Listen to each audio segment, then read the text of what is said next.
And welcome, brothers, sisters, working class heroes.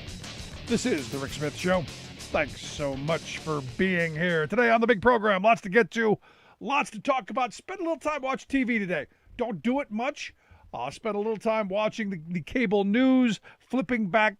Try not to spend a lot of time in that rabbit hole. But I'll tell you, today was chock full of misery porn. Everywhere you looked, misery. Misery porn everywhere. But here's the weird thing. Lots of images of poor people in Kentucky distraught, having all of their things, destroyed. Lots of images of folks in Indiana in Illinois and elsewhere, having their lives completely uprooted. Lots of that. Lots of folks who doing the I don't know what I'm going to do. Lots of that. Lots of images of just destruction and devastation and all of that. Lots of it. No mention whatsoever. None that I saw. Now, again, I didn't get to see all of cable news, but I got to assume that the misery porn was across the networks. If it bleeds, it leads. If it cries, it's there. Not one mention of Amazon. Not one mention of the candle company there in Mayfield, Kentucky, that reportedly threatened their workers that if you go home, bad things.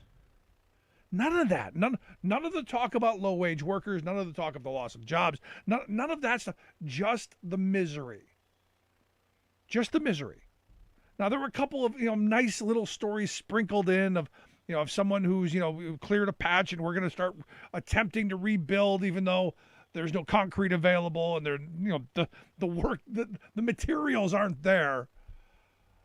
But it just struck me as, I guess it's what I come to expect from our media. It's what I come to expect from the thing that's on the idiot box there.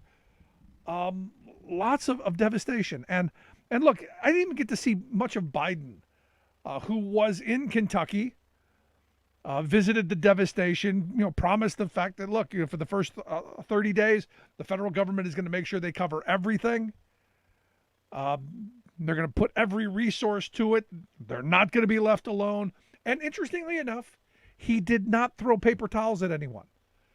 There were no paper towels, and there wasn't a long rambling speech of, hey, look at how wonderful I am. Hey, it's about me. He came, he saw. He was well-versed on what was happening. He had answers to what the response is going to be, and brought the full power of the federal government with him, which, again, I think is fantastic. It's the right response. It's what a president should do, and did not look for any pats on the back, didn't look for any credit, didn't look for, oh, hey, look how wonderful I am. Just doing his job. And it's one of the things, I'll tell you, one of the things I love about Joe Biden. A guy just shows up and does his work. Now, interestingly enough, a story over at foxnews.com. And it's interesting that Fox News would put this out. Headline read, big, bold letter. Biden met with Let's Go Brandon Jeers in Kentucky. Yes, because there are people who their entire lives have been wiped away, but still their hatred for Joe Biden, who is bringing all of the resources that they're going to need to rebuild their lives, they're still going to regurgitate an idiotic slogan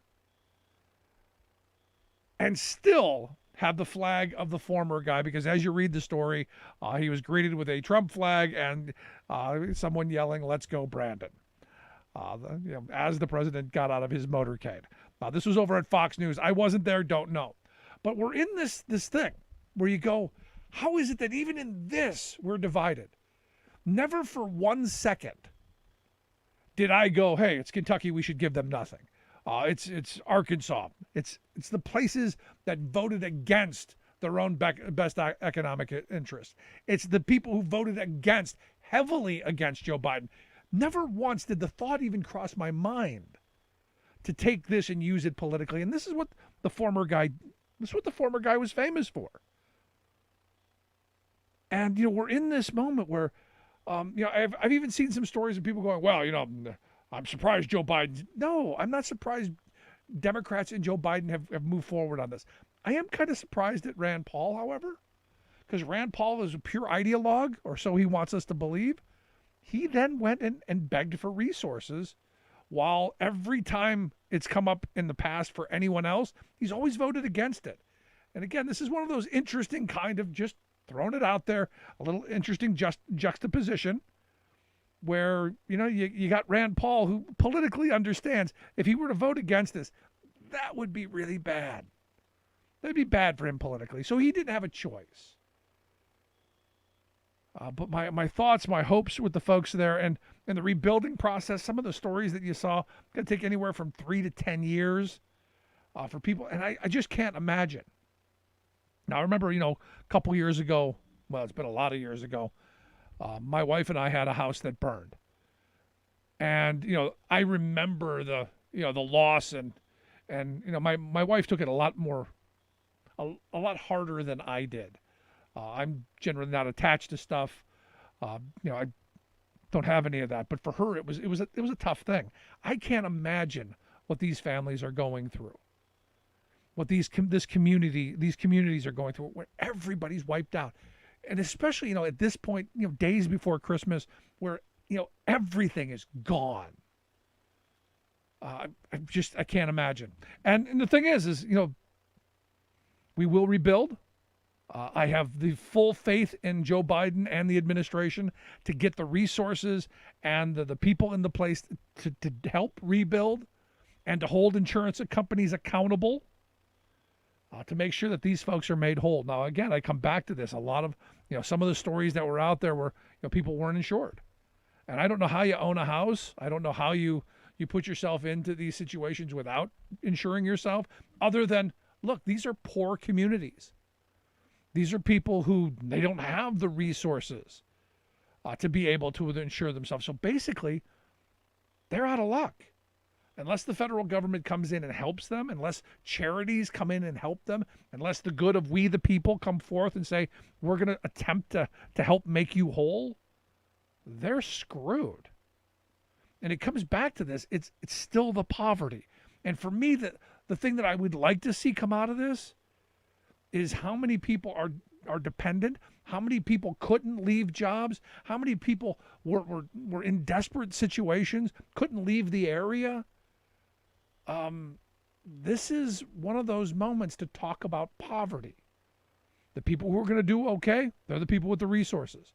What about those folks who are living in trailer parks? What about those folks who, they're barely hanging on, they're a paycheck away from being homeless, and now their world is upside down? What are we going to do for those people? These are the questions that going forward have to be answered. But for me, the worker side of this, the fact that I didn't see it one time on any of the networks about Amazon or this candle factory and OSHA investigating and any of that, quite concerning. But again, I do know our media. If it bleeds, it leads. If it's misery, that's the tears and all that. You got to have that first because it's going to keep people watching. The new Mammoth poll out, Mammoth University, 60% of Americans, they say, feel they're worn out from the pandemic, completely worn out. They're saying that 45% of people feel angry about how much COVID has impacted their lives. I got to tell you, I think 45% seems low to me. 60% of people being worn out, that, again, seems low to me. 64% of Republicans, 63% of Democrats say they're a little worn out. And, Republicans more than Democrats say that they're angry, 63 to 34. And look, when your life is completely upended, now imagine these folks in Kentucky where everything's gone. And I do find it interesting that all of them were thankful to God for saving them and all this. And I'm going, I hope he comes back and helps clean up. We got work to do. But here's the thing. If you're fatigued over what's going on right now, if you're fatigued with the virus, if you're fatigued with these disasters, only going to get worse. Get ready for it because we know it's coming. We're not doing anything on the climate front.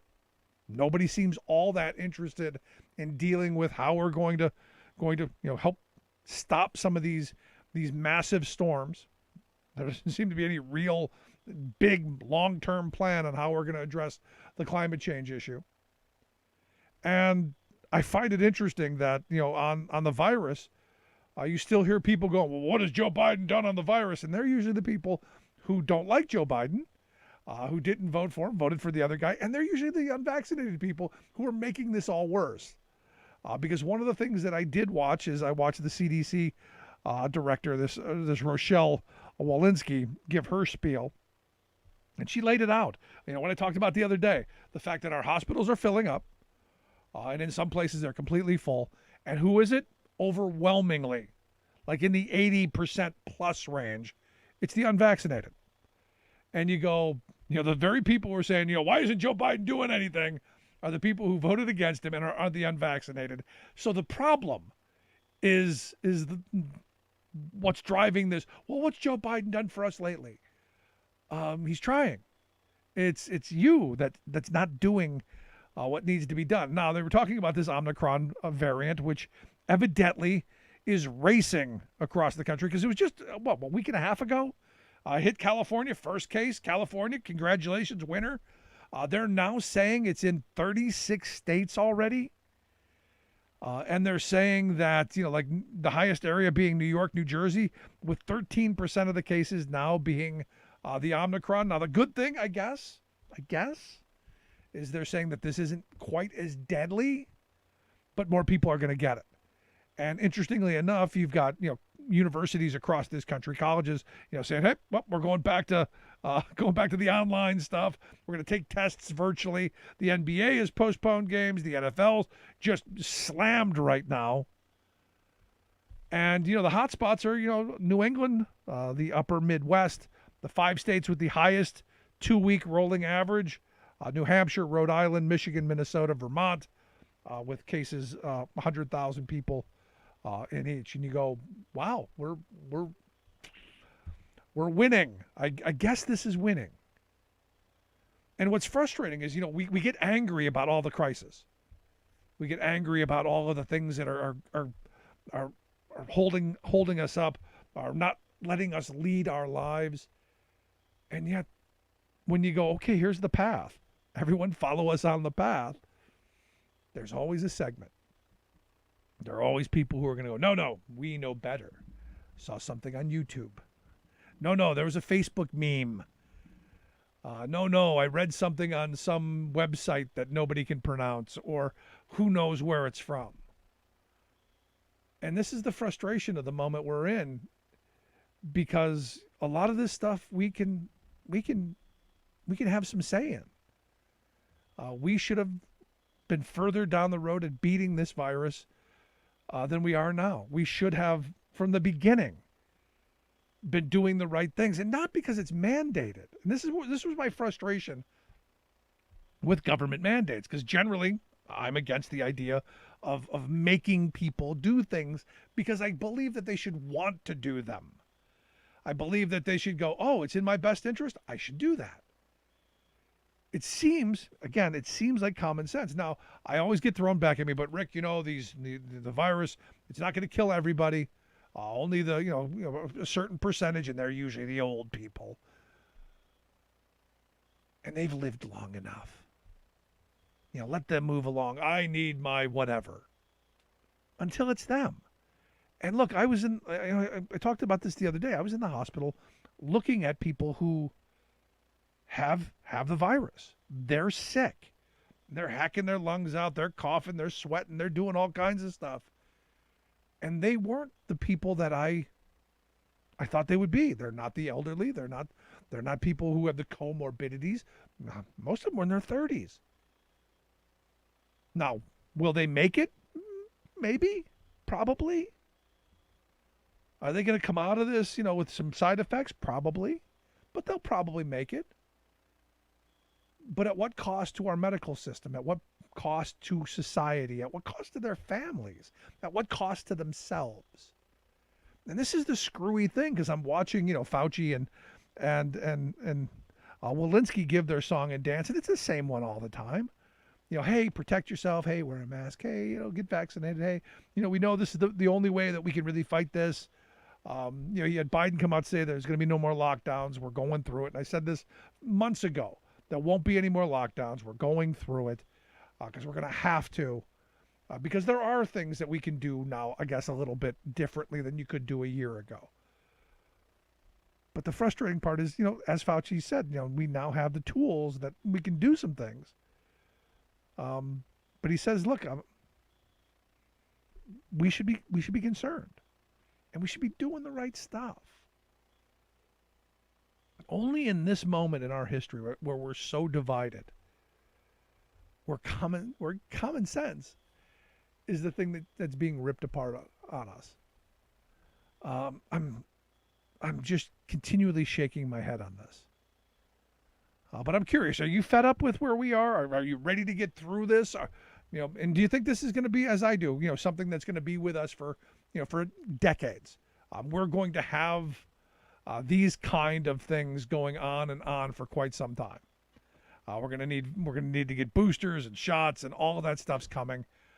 We're going to have to power through it. It just is what it is. But I'd love to hear your thoughts. You can email me, rick@thericksmithshow.com. You got any good stories along the vein of we know folks? I'd love to hear that as well. rick@thericksmithshow.com. Going to take a quick break here. When we come back, evidently, in looking at what's going on in D.C., it doesn't look like the Build Back Better plan is going to happen. Doesn't look like we're going to be moving in a direction where we're going to be able to continue to help families. The $250 a month seems to be a done deal out the door, thanks to Joe Manchin. But we're going to talk about, maybe how we get this done, why it's important, who it's helping, and which direction we should be going. I'd love to hear your thoughts. You can email me, rick@thericksmithshow.com. Going to take a quick break. When we come back, Seth Hanlon's going to be here.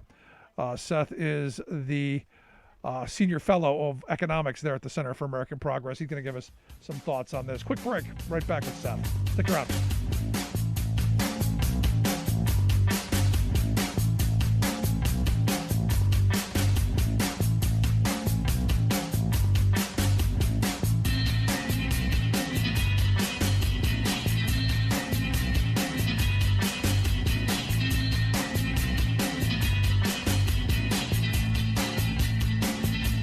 I'm Rick Smith, and this is Labor History in 2.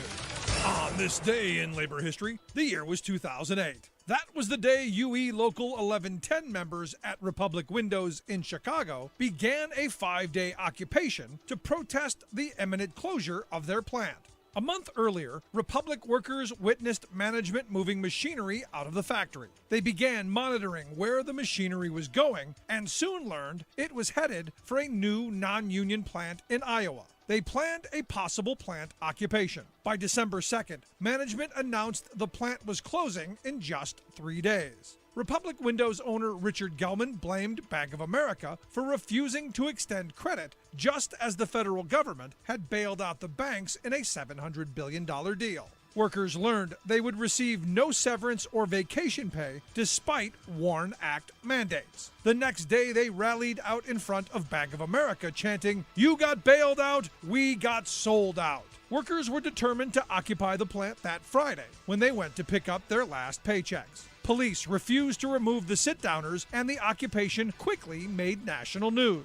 Local labor leaders and trade unionists, activists, and politicians all visited strikers and lent their support. Journalist Carrie Liderson recounts the events in her book Revolt on Goose Island, noting the donations of food, blankets, pillows, sleeping bags, and other necessities that poured into the factory. Protests of Bank of America spread across the country. By the following Wednesday, workers learned that though they could not keep their plant open, they would at least win severance and vacation pay. In 2012, some of those workers reopened that plant under the name New Era Windows as a worker-run cooperative. They specialize in energy-efficient vinyl windows. For more information, go to laborhistoryin2.com, like us on Facebook, follow us on Twitter at laborhistoryin2. Welcome back to the Rick Smith Show. Now, here is Rick Smith. So Jerome Powell today told reporters that the labor market, by many measures, is hotter than it ever was before the pandemic.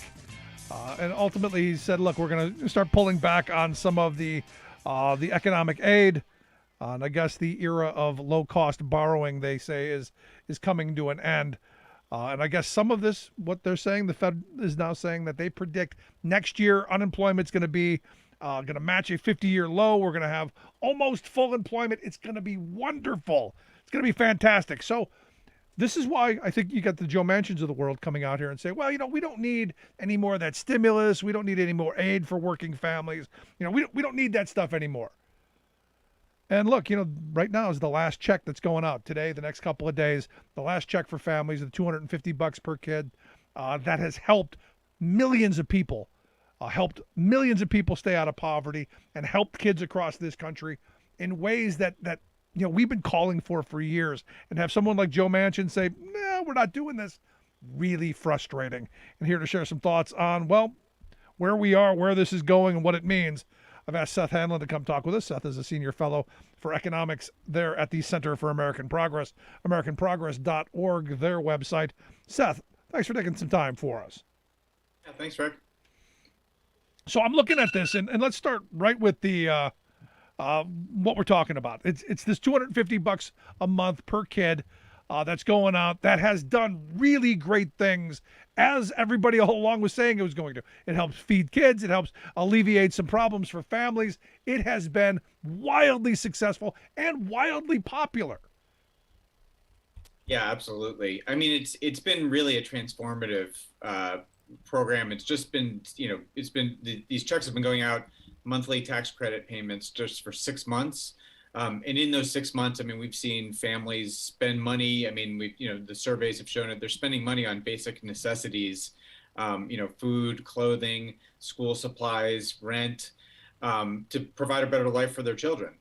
And today, a study came out of Columbia University showing that the monthly payments reduced poverty by about 4 million children. So 4 million fewer children were in poverty in the month of November because of the child tax credit payments. We've seen hunger or food insufficiency decline by a quarter. I mean, these are momentous achievements, historic. I mean, this is like the war. We've been fighting the war on poverty for decades, and so much progress has been made just in the last 6 months since the tax credit payment starts. And just more broadly, I mean, the families of 61 million kids, not just those in poverty, but are receiving these payments as everyone tries to rebuild from the pandemic. It's helping people afford childcare, after school, so helping people get back on their feet.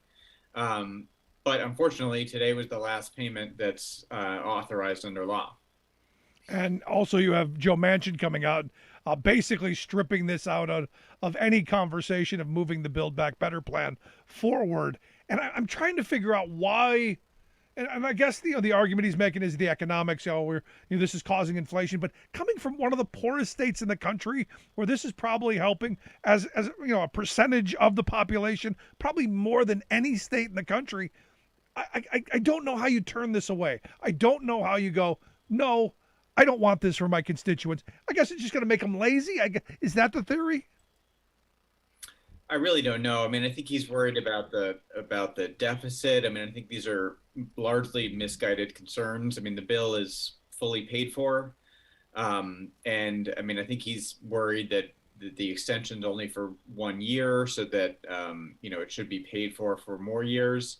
But the really frustrating part is that, the reason that it's only for 1 year in this bill is because they put an arbitrary cap of $1.75 trillion on the bill, which was demanded by a certain senator from West Virginia named Joe Manchin. So they only had room to do only so many years of these important priorities. And now he's saying, well, doing it for 1 year is a gimmick. So it's not a gimmick. It's the extension's fully paid for. If next year he doesn't, he's in a position to demand that it's paid for again if he's worried about that. I mean, this is just a 1-year extension. Yeah. So I don't care if it's a gimmick. Let me go right there. I don't care if it's a gimmick. It's still another year of helping families. It's another year, especially low income families. Look, I can do without it. People in the higher income brackets, they can do without it. I'm worried about those kids who, like me growing up in the projects, who at the end of the month there was no food there. I'm worried about those kids that don't have internet access and have to go to McDonald's to do their homework. I'm worried about those families who are worried about, hey, am I going to be homeless at the end of this month? Those are the folks I'm worried about. So by cutting this off, we're making people desperate again, and that is not what we should be doing. Yeah, totally. I mean, this is more than anything an investment that pays for itself, and so many times over, and in so many ways. I mean, it's just the best and smartest thing we can do as a country. I mean, maybe competing only with addressing climate change in terms of the importance of the priority. But study after study has shown that giving increasing the income of low income parents improves children's lives. It improves their health. They stay in school longer. They're less likely to fall victim to addiction, less likely to get caught up in the criminal justice system, and they earn more and work more as adults when they reach adulthood.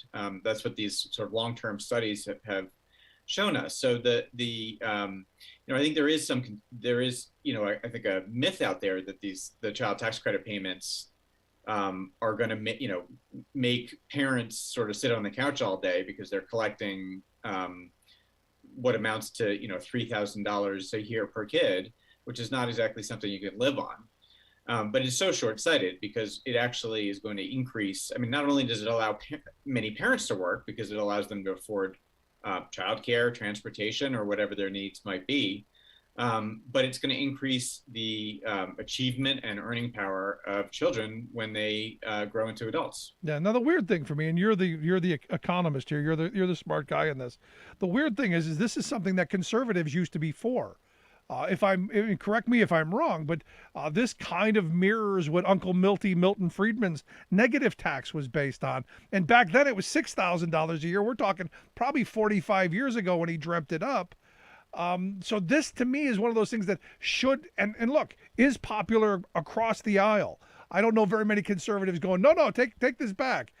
It's something that's popular. It's something that was a conservative idea. This shouldn't be something that's this political. This should be a standalone thing that gets 60 votes in the Senate, and you don't need Joe Manchin. Yeah, no, I agree. I mean, Senator Romney has a similar plan that he proposed last year. But I think unfortunately the way the Senate rules are, they had to do it through this reconciliation process, and they just needed to get every single Democratic vote, and that gives Senator Manchin a veto power over everything. I mean, I don't know. Like, I'm not totally sure. We don't know what's going to happen at this point. I mean, we're definitely not giving up by any stretch of the imagination. I mean, I think at this point it looks likely that this is going to slip into next year. And so that the next payment that would be around January 15th could be jeopardized, in terms of making it on time. But this still could get done. I mean, and Senator Manchin ostensibly agreed to this overall framework. The cutting it back to 1 year was a major concession to him. And so, I don't know. I mean, I think there's several moving parts in this bill, and I do think they are down to, they're talking about the details, and I think he wants the bill to be done. He doesn't want. There's a lot of priorities for him. Does he? I mean, really? Does he? I mean, because you keep negotiating back, and then another thing pops up, and another thing pops up. You never seem to give enough in this scenario, or am I just being a little sensitive here? I don't know. I mean, we'll have to see. But I like to believe. I mean, I like to believe that he's sincere. I mean, I do think he wants President Biden to succeed as a president, and I think this is critical for that. And there's just so many things in there that he says he supports. And at this point, he's for all the, he's fine with all the tax revenue raisers on high income people and corporations. He's for childcare for pre-K, universal pre-K, and they've worked out the issues with the renewable energy. And so I don't know. I mean, I think we're most of the way there. It's extremely frustrating. It's going to slip into next year, and yeah, we don't know for sure, but yeah, it's getting that last mile. No, I'm not giving up. I love your optimism, and I'm hoping you're right. I would have liked to have seen something before Christmas. You're listening to the Rick Smith Show. We're here with Seth Hanlon. Seth is a senior fellow for economics at the Center for American Progress. AmericanProgress.org is their website. Now, generally I'm not in favor of handout programs. Generally, I'm a jobs guy. I want to see, more jobs. I want to see better paying jobs. And I've always viewed, these kind of things as just subsidies to low wage employers. But we're in a moment where we've had an economy that has had stagnant wages for so long, and families are struggling, that this just seems like something that has to be done at this point. So, last bit on this. What should we be doing in these days leading up to Christmas to maybe get it over the hump in the new year? Because I'd hate to see, people start the new year off and not have the ability to that security of knowing they're going to be able to put food on the table. Because look, what we found out in the studies that you pointed out are showing people aren't wasting this on lottery tickets or cigarettes or booze. They're using it to take care of their families where it's supposed to go. And I think most people think that that's okay. Yeah, I mean, and so what I think people can do is, call their member of Congress, their senator, even if they're not from West Virginia. I think it still helps because the rest of the members of Congress, they all talk and they say, I'm getting so many calls from my constituents.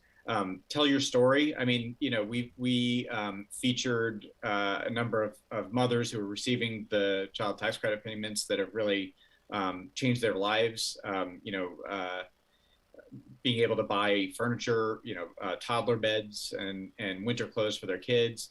So, calling your member of Congress and just telling them exactly what, how the child tax credit is helping you and your family, I think is the number one thing that people can do. And let's hope that in the new year, Grinch goes home and we get something moved forward, because it does make sense and it's something that's good for the economy, I think. Now, there are those, Seth, who are saying this is one of the leading causes of inflation, because all these people now have money. They're spending money. They're demanding things. It's somehow bad for the economy. And look, I'm a guy who looks at, demand in the economy, not a bad thing. This is one of those things we should be wanting. We should want economic activity so businesses can meet that demand, make some profits, hire workers. Sounds like a good way to go. Yeah, no, I agree. And in the scheme of things, I mean, this isn't going to have a noticeable effect on inflation. And that's what the vast majority of economists have said. I mean, this is only about $100 billion a year. In a $20 trillion economy, so we're talking really on the margins here, and just to back up from the sort of abstractions, why do we care about inflation? It's because people, it's harder to afford the basics of living, and so of buying groceries and rent and everything, and so to then take away this lifeline that's providing $250, $300 per kid to the families of 61 million children just seems like a totally backwards way of dealing with the threat of inflation. And there's so many other ways. I mean, no, that's an excellent point. Yeah, and I think ultimately inflation is it's the Fed. The Fed has so much more power over inflation. So why taking these payments away from the families that need it most at a time of elevated prices is just the worst way. There's just a totally misguided way to react to inflation. Well, it's an excellent point. We're going to make the people who are struggling the most struggle even more by taking this lifeline away during an inflationary time. Excellent point. So the question then becomes, should the Fed be slamming on the brakes? Is the signal that we're getting from Jerome Powell that they're going to start slamming on the brakes, is this the right move, do you think? Well, I don't know if they're going to I think they're going to tap on the brakes, I think. And I think clearly like there's been inflation and they have to balance, they have to balance employment and inflation. I think, Chairman Powell's done terrific job so far. I mean, I think they definitely need to be cautious of the experiences of the past, like the Volcker years, where they really like sort of crushed the economy to crush inflation. So I think they're warranted in what they're doing, but definitely don't want to see them go too far. No, I'm with you. They got to do something, but the path that we're heading down, taking this lifeline away, a bad idea. I want to see the Build Back Better plan moved. I see this as a good reset from 40 years of bad policy to help workers and their families. It just seems like something we desperately need. But Seth, I appreciate the time and the work you guys do there at the Center for American Progress. Hope people will take a look at the website, AmericanProgress.org. We'll get links out on social media on how you can do that. Thanks so much, Seth. I appreciate it. All right. Thank you. Have a good night. Good stuff. Look, at the end of this, I go back to some of the reality. And the reality is families need this kind of help. And I go back to myself, for instance, growing up where I did in the projects on the west side of Cleveland. I can't imagine what this kind of help would have done in my neighborhood growing up as a kid. You don't know by looking at me now, but there were months where there was nothing in the house at the end of the month. And that wasn't just our household. That was the entire neighborhood. And I can't imagine what this kind of help would have done to alleviate the suffering in those neighborhoods, like the one I grew up in. So for me, the idea of a little bit of assistance, this isn't life altering. $250 a month per kid, not life altering. It's not. It's a good helping hand. It's a good security safety blanket. And if you've listened to me in the past, I'm not someone who believes in handout programs. I believe in jobs programs. If the private sector can't or won't create enough jobs, the public sector has to, and they've got to be good wage jobs. So we don't have all this stuff. But I'd love to hear your thoughts. You can email me, rick@thericksmithshow.com. Tell me what you think. Is this a good idea, bad idea? And then how do we go after Joe Manchin and say, Joe, one of the poorest states in the country, how can you possibly be against it? We got lots of work to do, folks. Quick break, right back after this. Stick around. You're listening to The Rick Smith Show. We're working people. Come to talk.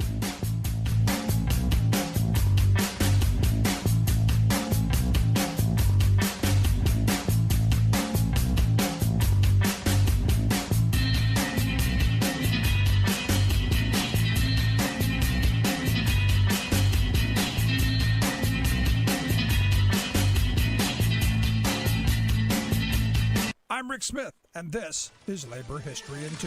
On this day in labor history, the year was 1921. That was the day Kansas National Guard troops marched into Crawford County coalfields to quell the Mother's March. 8,000 miners went on strike that September to protest the jailing of their United Mine Worker District leader, Alexander Howitt. Howitt was found guilty of violating a statewide strike injunction for calling workers out on strike in 1919. Governor Henry Justin Allen had established a state industrial court which ruled strikes illegal. Howitt's members considered it a new kind of fugitive slave act. They likened their jailed leader to a modern-day John Brown. The United Mine Workers opposed the court and the increasing number of unauthorized strikes. Many district leaders were divided over this protest strike and chose not to support it. The strike also divided the membership, and some went back to work. Conditions worsened after 3 months until the striking miners' wives took matters into their own hands. They met in Franklin to organize a march that would effectively shut down the mines.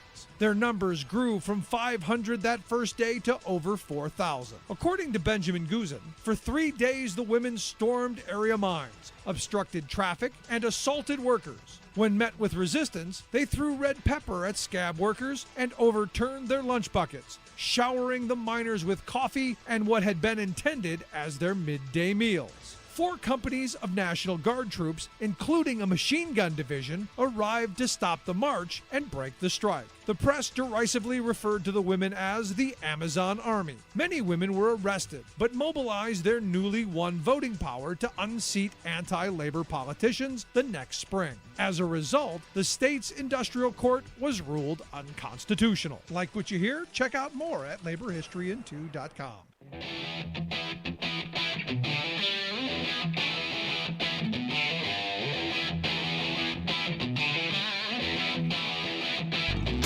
Welcome back to the Rick Smith Show. Now, here is Rick Smith.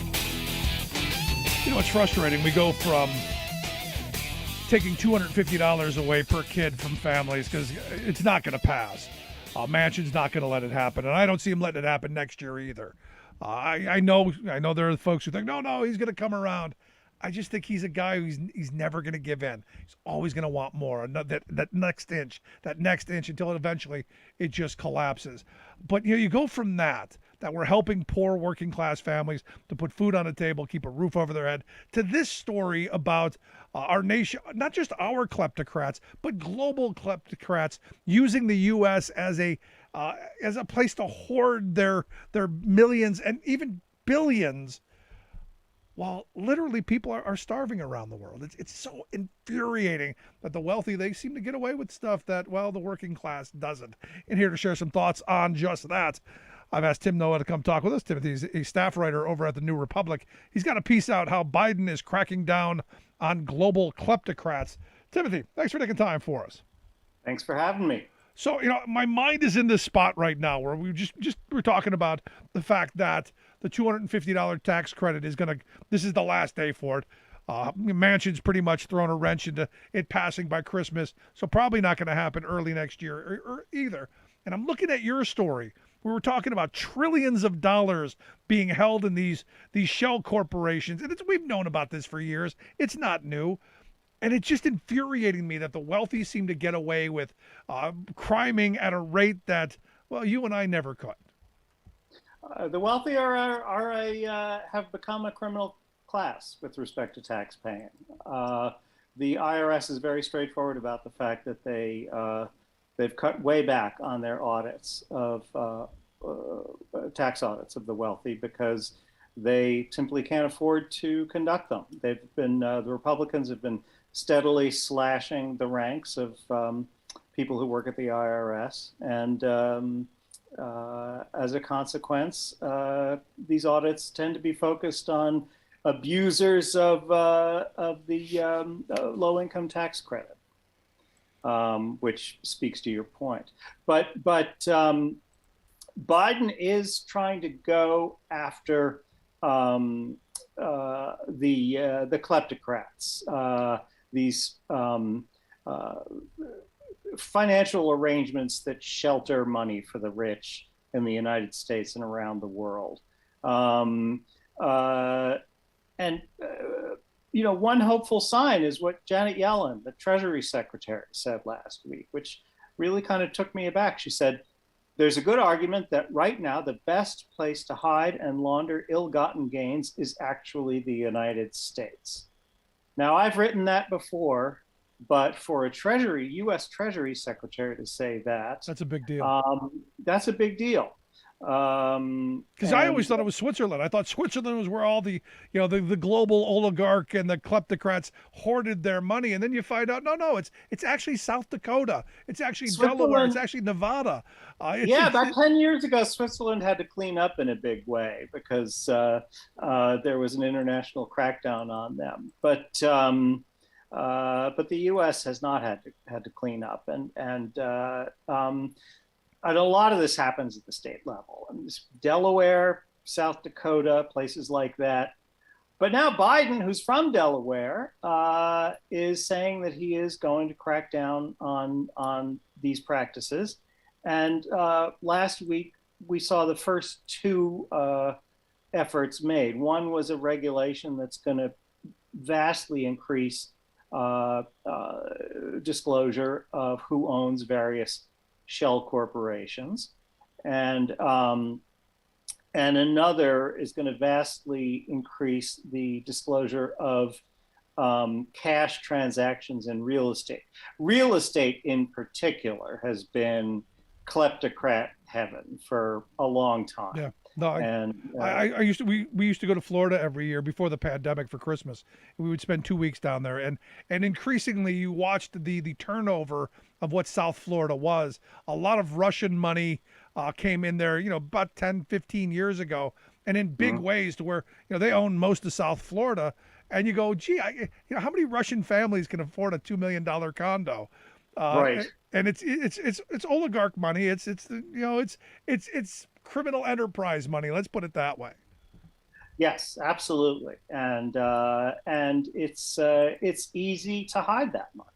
So they are going to step up disclosure. And look, it's just a first step. Who knows how far they're going to take it? There's going to be a lot of pushback. The American Bar Association is very, very down on disclosing owners of shell corporations. Yeah, because that's a big part of their business, isn't it? I mean, setting these things up costs money. They are basically the kleptocrat lobby. And I am guessing that they will be joined by the luxury real estate industry because they are extremely dependent on this flow of cash. Yeah, no, and as you wrote in the piece, we in 2016 we heard a lot about the Panama Papers, and that was like about 6 minutes. That was the everyone was, oh my God, the Panama Papers, and then nothing. We didn't hear anything. And then 2021 we hear about the Pandora Papers. Oh my goodness, Pandora Papers. Don't know what they are, but they sound a lot like Panama. And for about 6 minutes we were really concerned about that, and then back to anything else. And right. To me, this is major criming. This is the stuff that, if we could solve this, if we could get these crooks to pay their taxes, if we could get this, we wouldn't have to worry about $250 per kid to help put food on the table for poor families, because we would have the resources to do it. Right. The good news is there has been more support in Congress to crack down on this lately. This regulation concerning shell corporations is produced under the Corporate Transparency Act, which was passed last year over Donald Trump's veto. It was included in the Pentagon funding bill. It's not clear Trump ever even knew that this was in there. No. He was having conniptions because the bill didn't include a provision punishing social media companies, which he wanted to do because they were starting to give him a hard time. And of course, a couple of weeks after the bill passed, he was kicked off permanently from Twitter and Facebook. But it did pass, and that's an encouraging sign. And there have been other pieces of legislation in the last few years that have gradually been pushing back against the kleptocrat lobby. So the question is, how far will they be able to push it?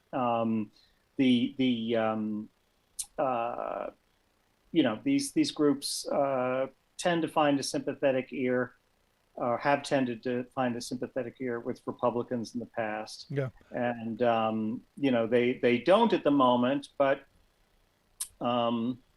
that they could re-engage with the Republicans. Well, I fully expect that. Or look, there are other countries that have safe havens that they can go to as well. I mean, this is the problem with these criminals. There doesn't seem to be any, and maybe you can help me if there is, and I just don't know about it.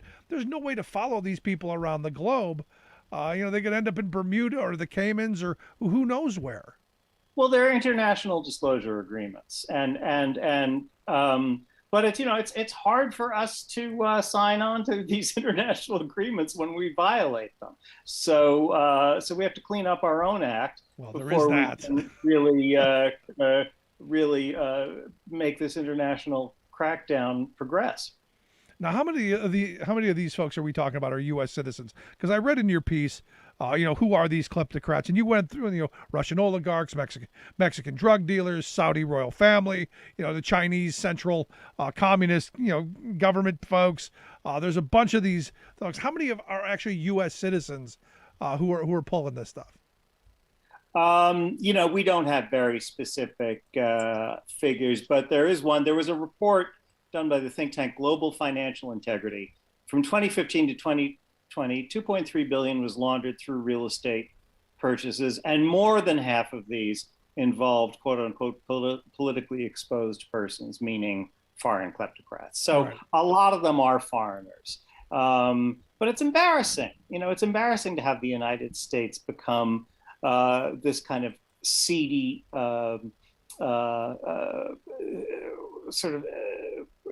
place with a sort of seedy financial system where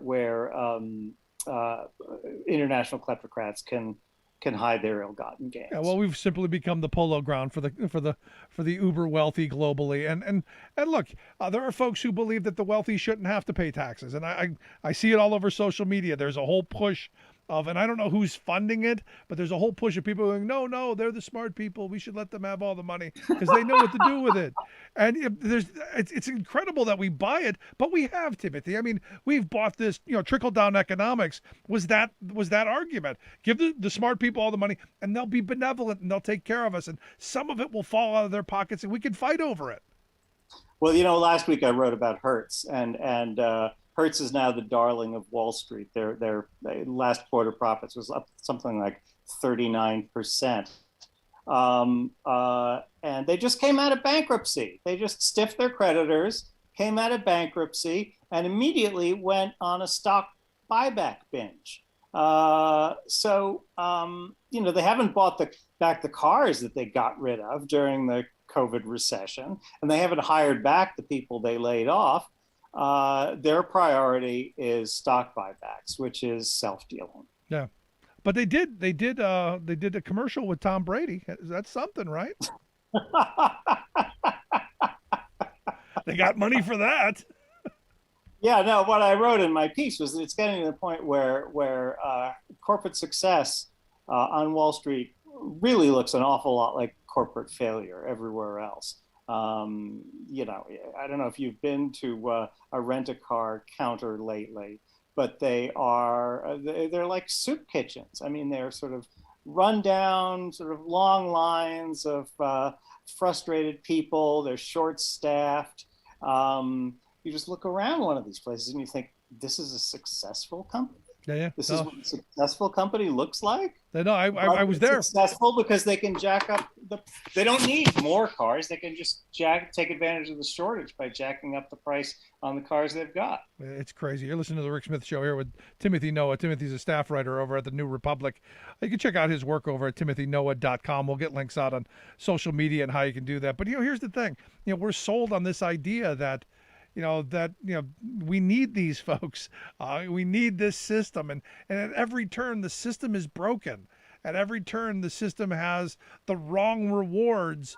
I mean, because ultimately, we're the ones who end up holding the bag. Every time there's a hiccup, we're the ones who end up getting stiffed. Every time we're bailing these companies out. To me, there's a problem with capitalism right now. Capitalism is very sick. It needs intervention. I think absolutely that's right. And I think the only way we're going to get it is with a revival of the labor movement, which I know is music to your ears, but it's true. It's absolutely true. If you have, it's that old saying, absolute power corrupts absolutely. They have absolute power.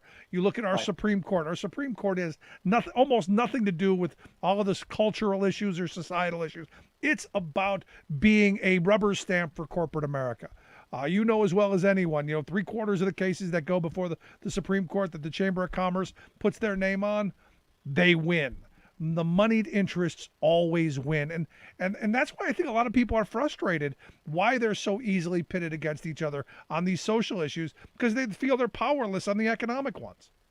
And that's not the story of all of American history. It's only the story of recent American history. And there have been other periods when it's been true. But, when you have countervailing power, there's a check on that. So in looking at this Corporate Transparency Act, to go back to these shell corporations, do you see this being something that they can use? And I know that they've set up this Financial Crimes Enforcement Network, or FinCEN. Do you see this as the strike force that's going to take some of this down? Or is this just going to be window dressing? Where, hey, we got a couple of people, and then eventually, we've, like the Panama Papers, like the Pandora Papers, we forgot about it. We'll just have to wait and see. I think Yellen means business, and I think Biden means business. The question is how when they start to run into some stiff resistance, what will happen. But they're certainly going into it sounding like they mean business. Yeah, I mean, because we need it. I mean, ultimately, you start talking about, and look, I listen to Joe Manchin, and this idea that we're in debt and our deficits are too big and our debts are too big. I don't disagree. I think they're a little over the top, but we should be paying our bills. And we do that by taxing the very wealthy who are using all of these loopholes and all of these gimmicks to get out of paying their share. Whereas in generations past, we went after them. I say we start locking people up. I would love to see a perp walk parade of all of these folks right to a special wing, maybe San Quentin, maybe somewhere, but some kind of accountability to where they go, we should probably clean up. Yeah. Oh, absolutely. Absolutely. That's the great disgrace of the Great Recession, 2007, 2009, is that there were so few criminal convictions after that. No, I mean, it's frustrating that there weren't. I mean, I was calling for Obama at the time. Please, I want to see a line of these criminals, because they're the reason that people veterans are homeless. They're the reason that children go to bed hungry. They're the reason we've got a lot of the societal problems we have, and we should be hammering on it. My thought. Another reason for hope is that Gary Gensler is running the Securities and Exchange Commission, and he's a guy. He has an interesting history. He's a Wall Street guy who was just thoroughly disgusted by Wall Street during the Great Recession. And he became a true believer in re-regulating finance.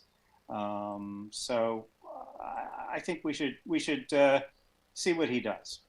So you're giving me we got hope. We got hope here. We do have hope. Yes, absolutely. And I hope folks will check out the piece, How Biden is Cracking Down on Global Kleptocrats, written by Timothy Noah over at timothynoah.com. That's where you can find it. Also check out his work at The New Republic, where Timothy's a staff writer. Tim, I appreciate you taking time for us. It's always great having you on. Hope you'll come back and share some more thoughts with us. Thank you, Rick. Good stuff as always. I'd love to hear your thoughts. Do you think this is going to help? Do you think we can rein these kind of kleptocrats in? Do you think we have a chance, or are they just too powerful? Now, I've had people say, "Well, you're never going to rein them in. You're never going to be able to control the wealthy because they've got the resources to move around." Yeah, but here's the thing, and this is where I come back to the reason I support government is because that's the only entity that's going to be able to hold those people in check. It's that simple. This idea that everything should be privatized and corporatized, I struggle with that. Because at least government, they have to stand before me every couple of years and say, hey, this is what we've done. Just my thought. Love to hear yours. You can email me, rick@thericksmithshow.com. Quick break, right back after this. Stick around. You listen to The Rick Smith Show.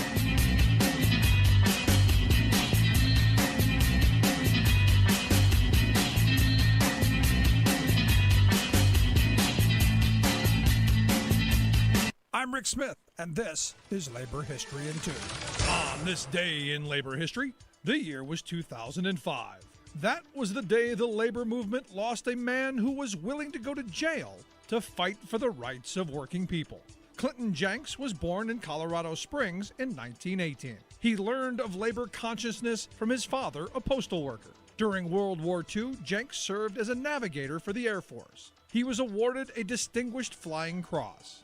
After the war, he became involved in supporting the needs of veterans. He served as the president of his chapter of the American Veterans Committee. Jenks became a business agent for the Amalgamated Union of Mines, Mills, and Smelter Workers. In 1950, he helped Local 890 to carry out a 15-month strike against the Empire Zinc Company in New Mexico. The union members were predominantly Mexican-American. The story of that strike was told in the iconic labor film, The Salt of the Earth. In 1951, Jenks was elected president of Local 890. He was jailed for his involvement in labor actions and held in solitary confinement for 16 months. After his release, he was again put on trial.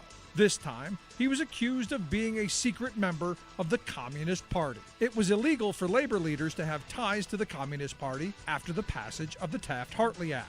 An FBI informant claimed Jenks was a communist. He was tried and convicted. Later, the informant admitted he had lied about Jenks. In 1957, the U.S. Supreme Court overturned his conviction in what became known as the Jenks case. The story of Clinton Jenks shows that even the loyalties of a decorated war veteran can be questioned if he dares to stand up for the rights of working people. Today's Labor History in 2 brought to you in memory of Carol Hillman, a passionate friend of workers and volunteer of the Illinois Labor History Society and The Rick Smith Show. Welcome back to the Rick Smith Show. Now, here is Rick Smith. So I was flipping through the free TV channels because we've got one of the smart TVs that it's got like 1,000 channels of all kinds of stuff. Somewhere in the 1,000 range, I stopped to watch this story on during the pandemic, our prisons let a lot of people out because they were fearful that they'd get sick. The low risk people who had really long sentences, let them do house arrest and all that stuff, and overcrowding and all that stuff. Now what they were talking about is the fear that these folks are going to have to go back. They've set up lives, they've got jobs, they're now finding a way out of poverty or out of prison. And one of the big things that they're fighting over is, look, these are usually people who are in high poverty areas, struggling to make a life for themselves, and then to uproot what they're doing just seemed cruel, to be honest. Which I thought was an interesting thing to see today, especially as I was going to talk to my next guest, who has written this book, Untapped: How Second Chance Hiring Works for Your Business and the Community, about people who have been in jail and how the second chance can help them. And that's why I thought that was an interesting to lead in. That's why I've asked Jeffrey Korzenik to come talk with us. Jeffrey is the author of Untapped Talent. You can check out his stuff over at jeffreykorzenik.com. We'll get links out on social media how you can do that. Jeffrey, thanks for taking time for us. Oh, thanks so much for having me on. I appreciate it. So as I rambled on there for a second, I was watching this thing, like I said, and it was kind of like, I was looking at the book and I saw this come up, and, all these folks who are trying to make a life for themselves and how hard it is coming out of prison, especially if you've been gone 10, 15, 20 years, like some of these people. That's a pretty big size gap in your resume and your skills. And very few employers are going to want to help with that. That's why I think your book's so important. So walk me what your thought process is in helping these folks. Sure. I actually take the viewpoint of the employer. We're facing a historic labor shortage that's not going to go away. We stopped having enough babies 20 and 30 years ago. And the best answer, in my view, is looking to the people who have been sidelined, marginalized through combination of social ills, crime among them, involvement with the criminal justice system. And that's a huge impediment to joining the workforce. And it's a huge impediment to economic mobility, being able to take that next job that allows you to tap your talents. And we can't afford to waste this anymore. And of course, while I'm taking this sort of employer viewpoint, the reality is this makes for safer communities, stronger families, and a more prosperous America. So to me, it's one of those very, very few win-wins that are out there. Yeah, and look, the reality is getting out of jail is a hard transition, and having the skills that employers need, also a problem. And I look at, just not too long ago, we had a gentleman on who went through the IBEW's union apprenticeship program, and it began while he was in prison. And he went through the program, and now he's got a 6-figure income job. He's living the dream, getting married, buying a house, doing all these things, not going to go back to the days of crime because he had the opportunity to get a skill and an employer that was going to help him get work. That should be something that we don't do, not just for prisoners, but for everybody. Yeah, we all benefit from this. And the reality is that we have a very high recidivism rate. People who come out of prisons often get rearrested within 3 or 5 years. The majority tend to get rearrested. And often it's because they're given no opportunity to do anything else. And so it's really important that it's in all our interests, but it's also an economic necessity right now, as well as just doing the right thing. Right. But, here's the thing. Corporate America hasn't been, looking at this group of folks with open arms. Why now? Is it simply because we have this labor shortage and they're an accessible group of folks? Because, as you know, the rhetoric now is we're having the great resignation where people are going, not taking these crappy jobs anymore at the poor wages and the poor treatment. Is this just another way of bringing in, lower skilled, kind of exploitable workers? Is that part of this? Yeah, there are different models of approaching this population of our fellow citizens. And I don't like that exploitative model. It's better than not hiring at all. The model that I promote and that I share based on the experience of pioneering business owners is what I call the true second chance model, which is a truly supportive employment model.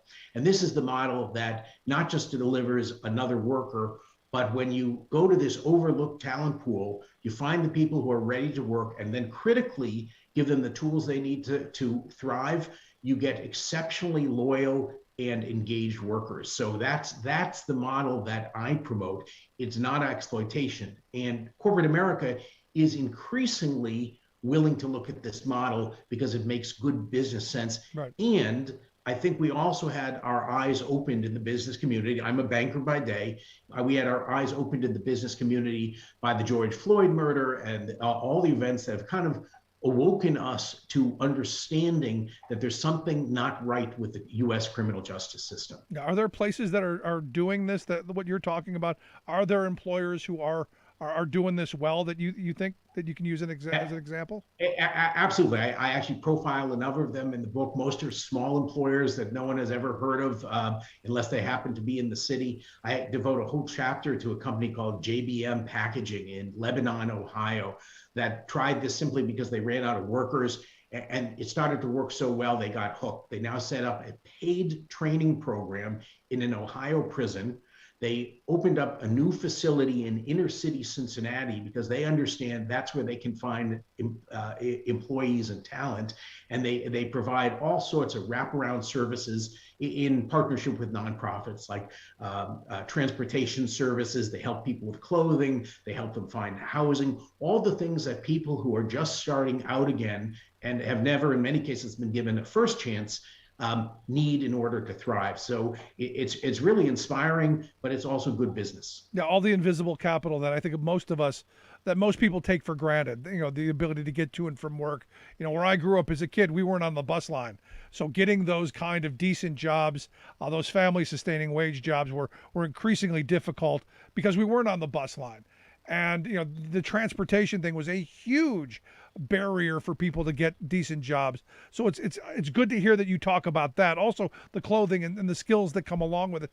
It's the invisible stuff, too, that I think is important. And it's very much also things like mentoring. You know, I always I speak to thousands of business owners every year, and I always ask them, how did you learn how to dress appropriately, act appropriately, show up on time, take feedback, appropriate feedback from a supervisor? Those are things that most of us learn from our parents or maybe our parents' friends.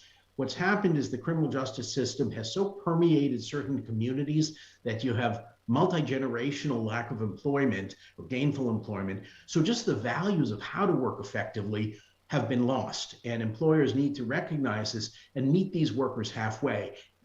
It's a good deal. It's not charity, it's business. No, and I like the idea that you're going that the businesses have to do this, because I think policy-wise we've been trying to do some of this stuff without the kind of resources that are needed. I know there are a number of nonprofits that try, there are a number in my community that, with limited or almost zero resources are trying to do these things.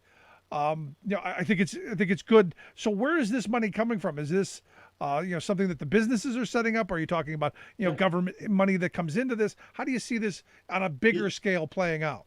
It's primarily a business investment. I always challenge business owners to think of this not as a cost, but as an investment. And businesses are used to making major investments for talent. I give the example often of McDonald's Corporation, which moved its headquarters from a suburb west of Chicago into one of the urban neighborhoods that's popular with young professionals. McDonald's did this explicitly to chase the next generation of talent. That new headquarters cost them over $200 million. Businesses make this kind of investment all the time. This is just a different kind of investment, and one where you do get some subsidies from government are available, and some subsidies and partnership with outside agencies like nonprofits are also available. I always tell my friends in the nonprofit world who are working on this reentry or workforce development, said, you're working on the supply of workers, the quality and quantity of new workers. Let me help you out by helping the business community create some demand for these individuals. Yeah, excellent. You're listening to the Rick Smith Show. We're here with Jeff Korzenik. Korzenik. I'm getting there. I'm tripping over myself. Jeff Korzenik. He's written the book Untapped Talent: How Second Chance Hiring Works for Your Business and the Community. You can check out his website at jeffkorzenik.com. We'll get links out on social media. How much of this is, kind of going back to the good old days? You go back into the 50s and 60s, you get a job in the mailroom, you work your way up, you get a job, pushing a broom, doing that entry level job that doesn't seem to be there for people today. Maybe I'm wrong, but I don't hear those kind of success stories that you've heard in years past, where someone started out and then because the company invested in them time, energy, resources, mentoring, all of those things, they were able to, like John Corzine, eventually be the guy who ran the place. How much of that is looking backward to that kind of a model? I don't know if we're looking to that model, but I think we need to eliminate the mistakes we've made. We've turned the HR and recruitment function into too much of a credential-oriented, algorithmic model run by computers, where human beings may never even look at job applications, and you'll get hundreds of job applications for a single job, and you have these sorting mechanisms that don't necessarily make sense. Does it have a college degree for a role that doesn't need a college degree? Is there a gap in employment? Eliminate those resumes. And we have to start looking at individuals as individuals and the unique talents that they bring to that. And I think that's something that did exist much more in the 50s and 60s, but has been lost today, and we need to get back to that. Now, I saw an interview with Elon Musk not too long ago, and Elon Musk's like, I don't know why anybody goes to college. You don't need to go to college. Everything today you can learn for free by going to a library or Google. So this whole idea of credentials and working for 4 years through college and taking on a lifetime of debt just to get an entry-level job is kind of ridiculous. And I think kind of some of this plays into this, giving people an opportunity, maybe breaking some of that credentialist mentality that's been built up, because my generation was told the only way you were getting in the middle of the class, Jeff, was if you had a degree. And you got a lot of people who've got degrees going, you want fries with that? We got a problem with our economy. Yeah, no, and if we start looking at this in different ways, we really don't know what the jobs of the future are going to look like. Think of the jobs that have changed so much in the last 20 years, and the new job descriptions, specifically around data management and data analysis, that didn't even exist. When you look at this population and you understand the barriers they have to overcome just to be a viable candidate, and know how to use a computer to apply for a job, have stabilized their lives after coming out of prison, sufficient to have clothing and a cell phone and all of these things, you realize that these are people of actual great determination and accomplishment when understood against the barriers they face. The employers that I've spoken to, the many employers that I've spoken to who do this, tell me there's one consistent characteristic of their second chance employees. They have, and to use their words, the adjective that comes up again and again is grit. And if you think about how rapidly our job market is changing, you want employees who have grit, determination, perseverance. Those are really strong attributes of the employees we'll need in the future. You can't mint that with a college degree. No, I agree with you. And also, you used the word earlier, loyalty. These are people who are going to be loyal to you because you gave them a chance. They're probably not going to end up back in prison. They're probably not going to end up on the wrong side of the law again, because they've got opportunity. They've got hope. There's something of a future. And I don't know that you can give anybody anything greater than hope and opportunity. One of the things that's interesting is you'll notice that my book is a paperback. It was originally contracted to be a hardcover. But I wanted this book to be sent into prison libraries. And thankfully, a wealthy philanthropist in Philadelphia financed this. It's very hard to get books into prison libraries. One thing you can't do is have a hardcover, because it's thought they can be weaponized. So I worked with my publisher, HarperCollins Leadership, and we demoted the book essentially from a prestigious hardcover to a paperback. But I wanted this book, people in prison, to understand that there are people who are looking at them not as a burden on society, but as a resource we need.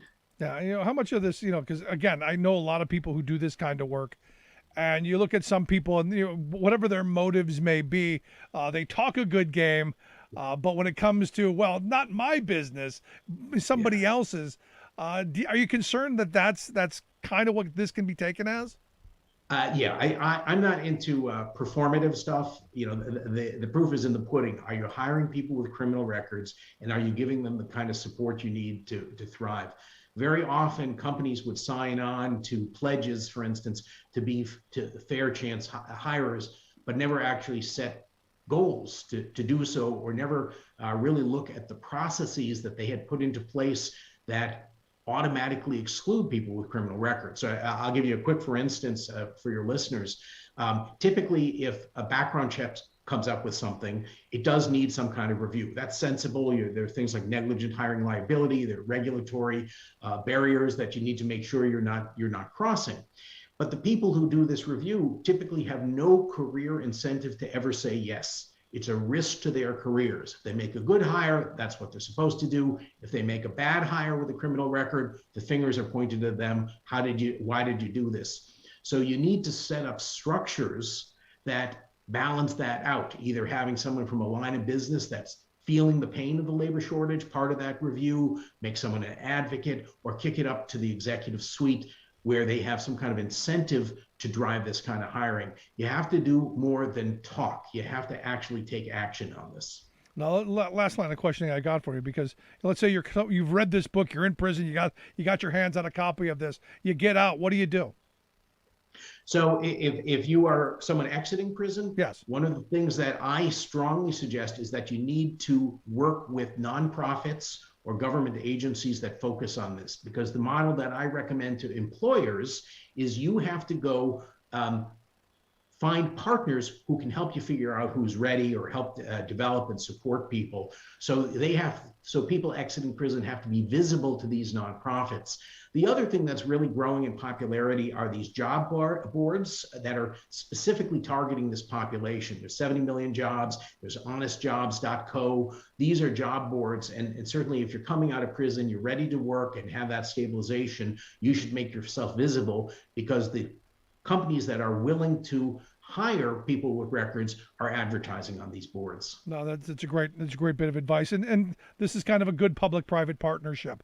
We're using some of the public means to get to private employers. I'm all in favor of it. I hope folks will take a look at the book, Untapped Talent: How Second Chance Hiring Works for Your Business and the Community. Written by Jeffrey Korzenik.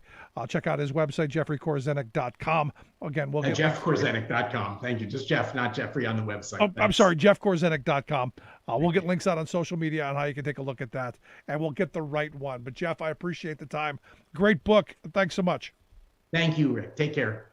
Good stuff. Again, make sure you check out the website, jeffkorzenik.com. Quick break. Right back after this. Stick around. You're listening to The Rick Smith Show. We're working people.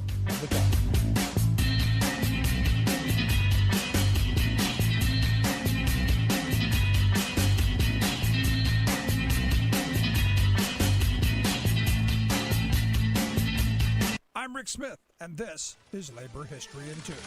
On this day in labor history, the year was 2008. That was the day UE Local 1110 members at Republic Windows in Chicago began a 5-day occupation to protest the imminent closure of their plant. A month earlier, Republic workers witnessed management moving machinery out of the factory. They began monitoring where the machinery was going and soon learned it was headed for a new non-union plant in Iowa. They planned a possible plant occupation. By December 2nd, management announced the plant was closing in just 3 days. Republic Windows owner Richard Gelman blamed Bank of America for refusing to extend credit, just as the federal government had bailed out the banks in a $700 billion deal. Workers learned they would receive no severance or vacation pay despite WARN Act mandates. The next day, they rallied out in front of Bank of America chanting, "You got bailed out, we got sold out." Workers were determined to occupy the plant that Friday when they went to pick up their last paychecks. Police refused to remove the sit-downers, and the occupation quickly made national news. Local labor leaders and trade unionists, activists, and politicians all visited strikers and lent their support. Journalist Carrie Liderson recounts the events in her book Revolt on Goose Island, noting the donations of food, blankets, pillows, sleeping bags, and other necessities that poured into the factory. Protests of Bank of America spread across the country. By the following Wednesday, workers learned that though they could not keep their plant open, they would at least win severance and vacation pay. In 2012, some of those workers reopened that plant under the name New Era Windows as a worker-run cooperative. They specialize in energy-efficient vinyl windows. For more information, go to laborhistoryin2.com, like us on Facebook, follow us on Twitter at laborhistoryin2. Welcome back to the Rick Smith Show. Now, here is Rick Smith. 1-866-416-RICK, 1-866-416-7425. You got a question, comment, thought, something we talked about, got under your skin, I'd like to hear about it. 1-866-416-RICK, 1-866-416-7425. So, Derek Chauvin. Hopefully this is the last we're going to hear about Derek Chauvin. He pled guilty today in federal court to civil rights charge. I'm guessing this is going to be the end. He's going to add a couple more years onto his sentence. Again, this is another one of those scenarios where horrible, another horrible case. Him beating a 14-year-old kid with a flashlight and all kinds of stuff. He's done. What about the other police officers who were around in those? What's going to happen to them? Look, I don't want to ever hear Chauvin's name again. Done with that. Let's move on. Because I guess he avoids a life sentence by pleading guilty. And I would argue that he's probably broke and not going to be able to take on a capital federal case. So instead, they agreed to a sentence, somewhere between 20 and 25 years. And I guess with a good time in the federal system, he can be out, sometime in 21 years. So he may see the light of day at some point. But what about the other ones? What about the other cops that were there? What's going to happen to them? Now that's kind of what I've been looking at, going, where's this going to go? Because there were 3 of them, right? I guess they face a federal trial, alleging that they violated George Floyd's civil rights as well. We'll see. There's a state trial, I guess coming up next year, right? So we'll see where that goes. Also today, interesting, Minneapolis, what's going on? Evidently, I've been following just kind of from afar this trial of this Kim Potter, who killed this Dante Wright. There was an expert today that was talking, expert for the defense, basically saying that her use of deadly force was not appropriate. And as the guy laid it out, I'm going, well, yeah, I don't understand why you don't just let these people run off.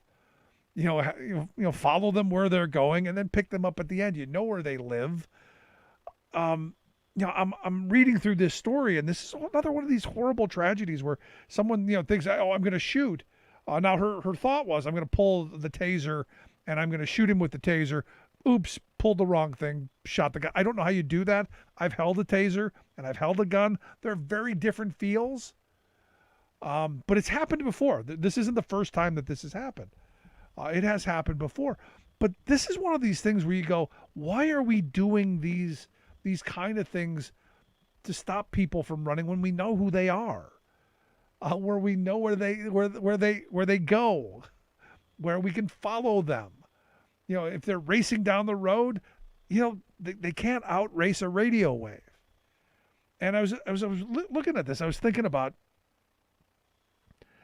years ago, I had a neighbor who, nice young girl, who was, just driving to the store, and she went through a green light, and a cop car came by, probably had to be going 100 and some miles an hour, hit her in the passenger side door, pushed the car, sideways, like 150 feet. She was dead on impact.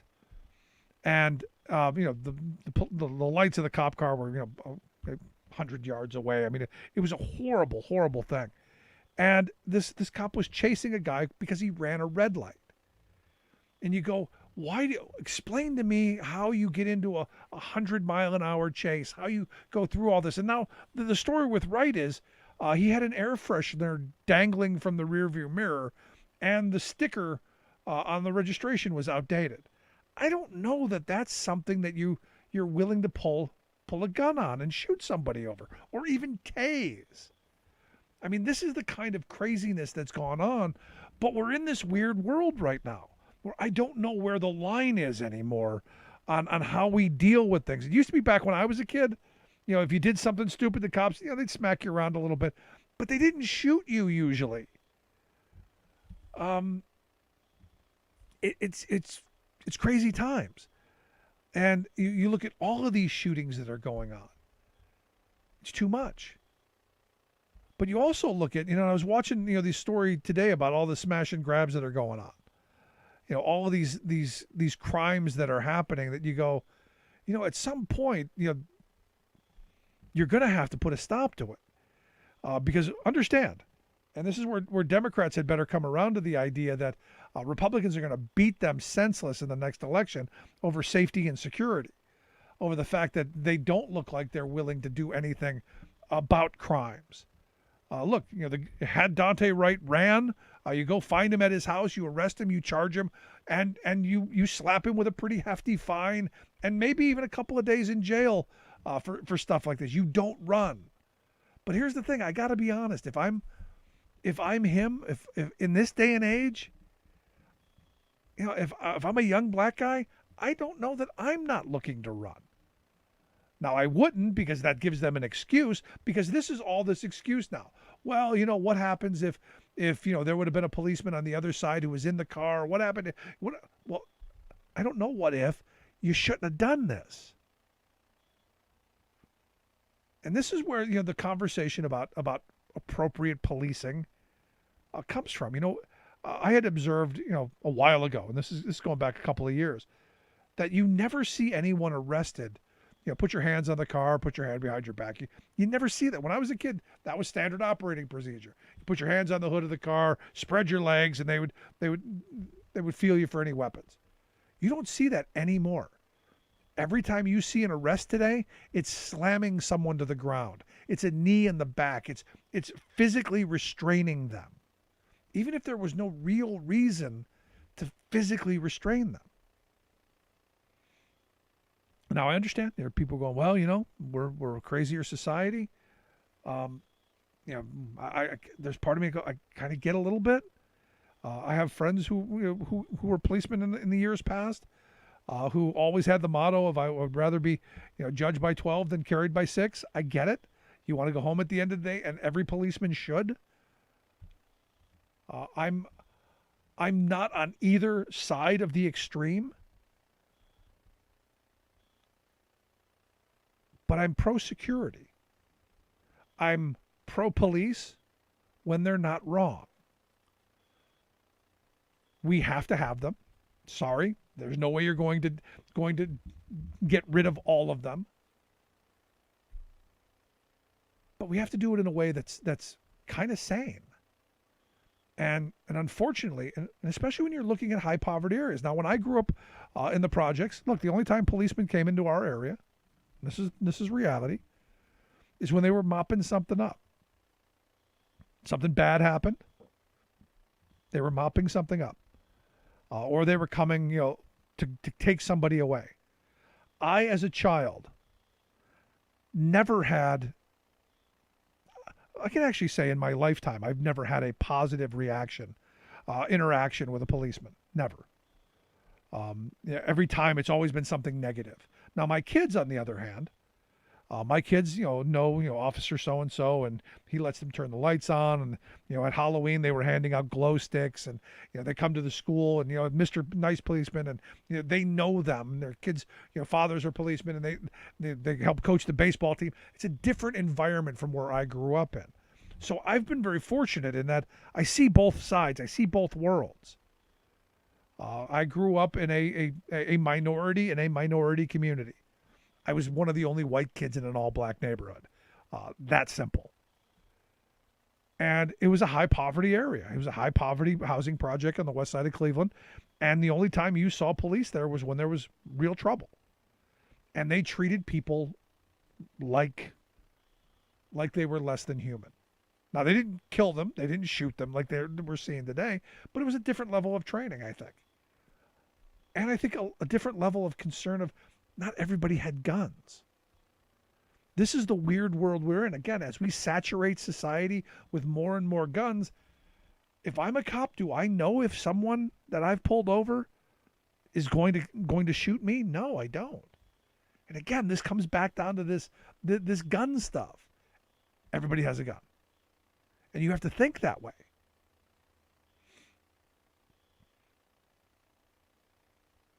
But what's going to happen? And I look at the mayor of San Francisco, this London breed, who is just losing his mind over the fact that there have been a rash of crimes in the city. He said, quote, it's time the reign of criminals who are destroying our city. It's time for it to come to an end. And it comes to an end when we take steps to be more aggressive with law enforcement, more aggressive with the changes in our policies, and less tolerant of the BS that has destroyed our city. Eventually, Democrats have to come around to, you got to be law and order, folks. Do it with a gentler, kinder hand, but you still got to keep law and order. You cannot have the kind of footage that you see on the nightly news, because I spend a lot of time looking at right-wing news sites. I spend a lot of time looking at the right-wing hacks saying, oh, look, here, Whitey, be afraid of this. Here's suburban soccer mom, security mom, be afraid of this. Be afraid of these black teens who are fighting in the school or stealing for doing this. It's the imagery is, well, they're using it to make people afraid. And nothing drives people to the polls like fear. Nothing makes people think in a way of being irrational than fear and security. I know people who 9 out of 10 issues we're on the same page. It's that one. Safety and security. I'm afraid for my life. That's what everything else doesn't matter. Maslow's hierarchy of need. It's that bottom one. That's the one that's most important. And we're in this spot where we had better do something police-wise. Now, was Biden's bill, was that crime bill back in the 90s the answer? No, I didn't think it was the answer back then. The idea of more policemen on the street was not an answer that I wanted. I wanted better opportunities from people, because we know that people commit crimes at a lower rate when they have hope and opportunity, when they've got decent jobs, when they're not worried about feeding their children, when they've got a future to look forward to. I'll tell you, flat out, I never thought as a kid growing up that I would ever see 30, because most people didn't.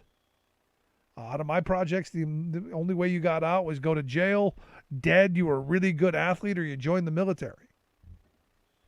And occasionally you saw people get good union jobs.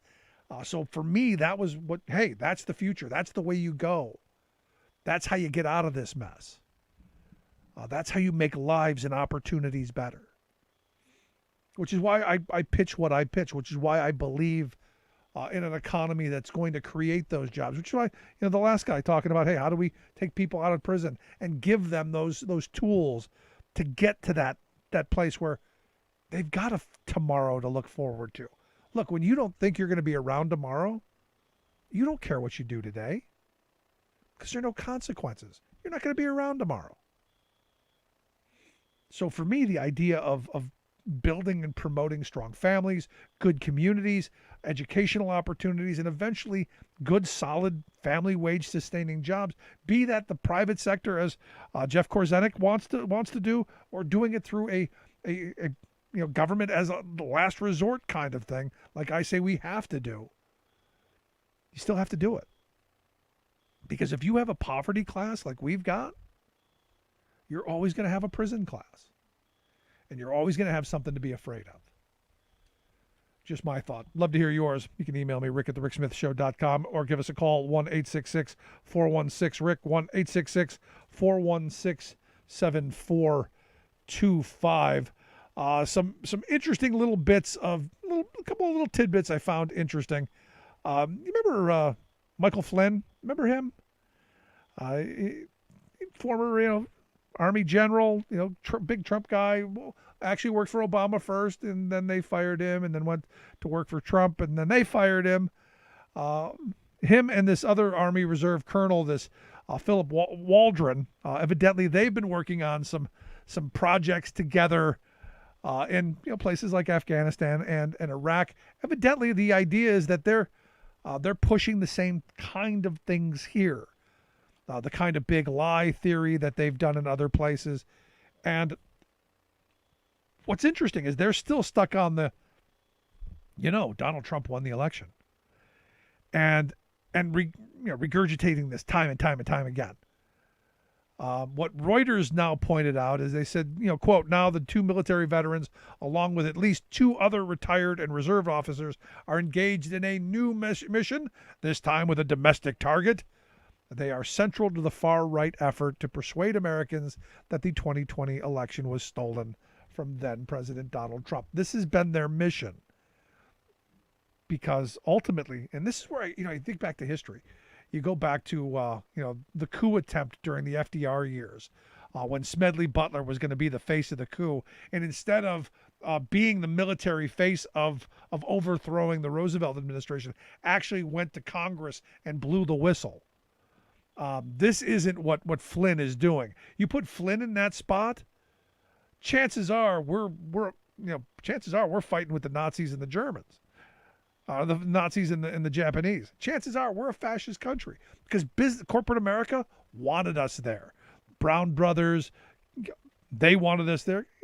The Bush family, the moneyed interest wanted it because, hey, good for profit.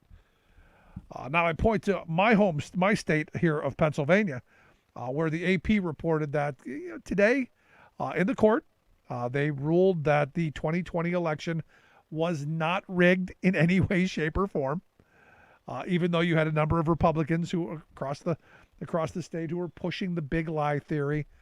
A panel of 5 judges heard the Democrats' argument to block the subpoena sought by Senate Republicans seeking information on voters and the election systems. The Democrats argued that the subpoena was an abuse of their power and served no legitimate purpose. And this is, again, you look at the big lie that keeps coming out. This is the first time I see Republicans going in and trying to make some of that. Ultimately, the court ruled that there was no voter fraud. I got to take a quick break right here. It's amazing how fast they go by. When we come back, Bob Ney is going to be here to share some thoughts on the top stories of the day. Stick around to listen to The Rick Smith Show.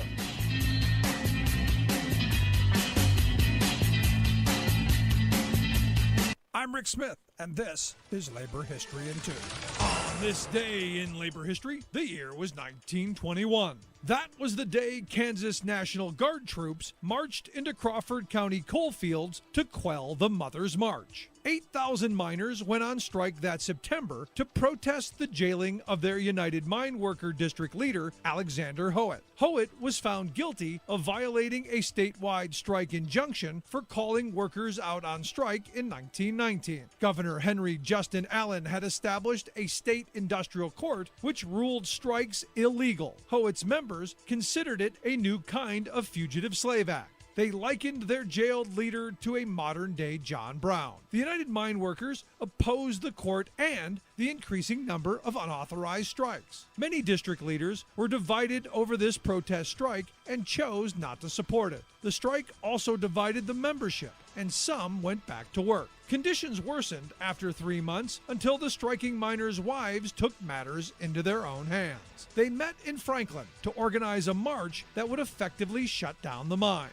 Their numbers grew from 500 that first day to over 4,000. According to Benjamin Guzin, for 3 days the women stormed area mines, obstructed traffic, and assaulted workers. When met with resistance, they threw red pepper at scab workers and overturned their lunch buckets, showering the miners with coffee and what had been intended as their midday meals. 4 companies of National Guard troops, including a machine gun division, arrived to stop the march and break the strike. The press derisively referred to the women as the Amazon Army. Many women were arrested, but mobilized their newly won voting power to unseat anti-labor politicians the next spring. As a result, the state's industrial court was ruled unconstitutional. Like what you hear? Check out more at laborhistoryin2.com.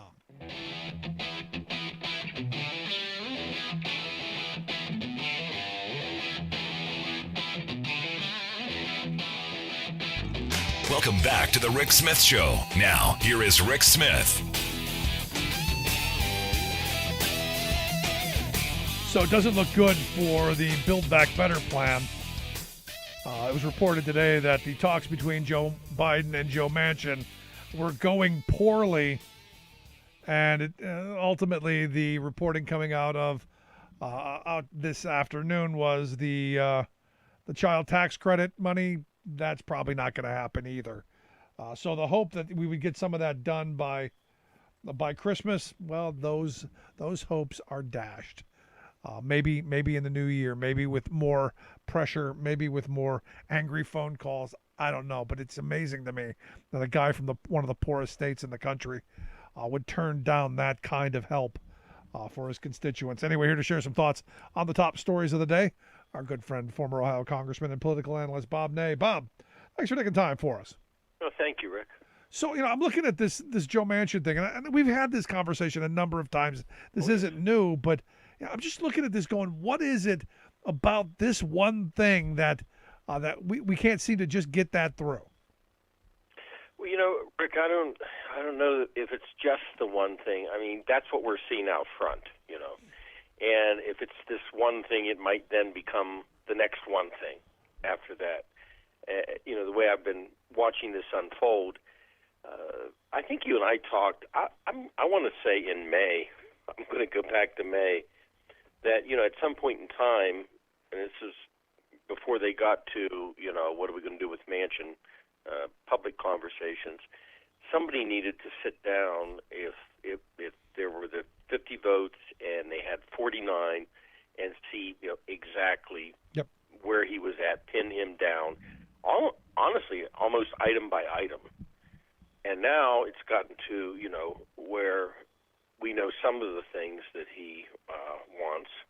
Supposedly, Senator Sinema is on board. I'm not sure I actually buy that. I don't either.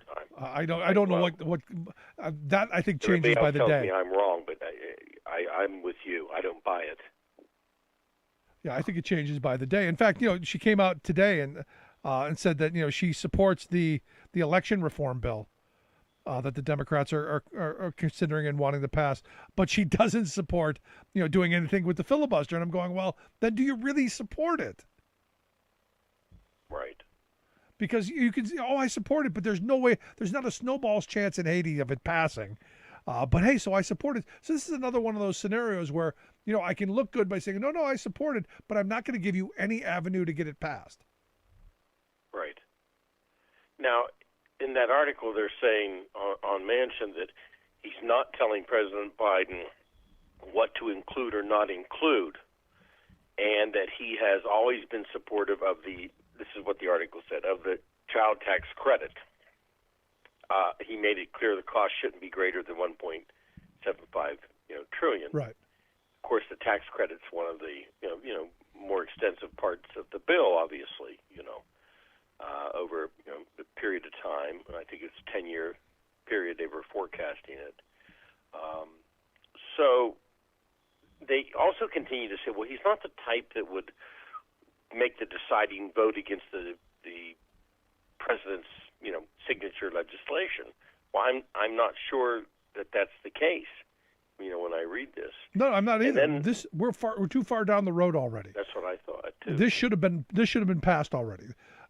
This should have been the Christmas celebration to take us into the new year. This should have been something along that line that, hey, families, you're going to be okay. As I said earlier, I would like to even see this piece of legislation go by itself, because I think it should get more than 60 votes, because it is popular across political lines. In fact, as I said earlier in the hour, this mirrors the Milton Friedman idea of the negative tax. Granted, Right. It's only about $3,000 a year. As Friedman back 45, 50 years ago wanted $6,000 a person, and that was for each person in a family, not just the kids. This goes right along that lines. Right. And I think that the White House, through the president and the staff, have, basically, tiptoed around doing anything that would be particularly, offensive or anger Manchin, in his home state of West Virginia. I think that the White House has been sympathetic to that. Now, the Democrats in the Senate are divided over, how you approach him or what you do with it. I think Senator Durbin of Illinois came out yesterday, it was, and said, okay, it's basically, time to be there or you're not. Time to, cough up where you're at and where you want to be, time to make a decision.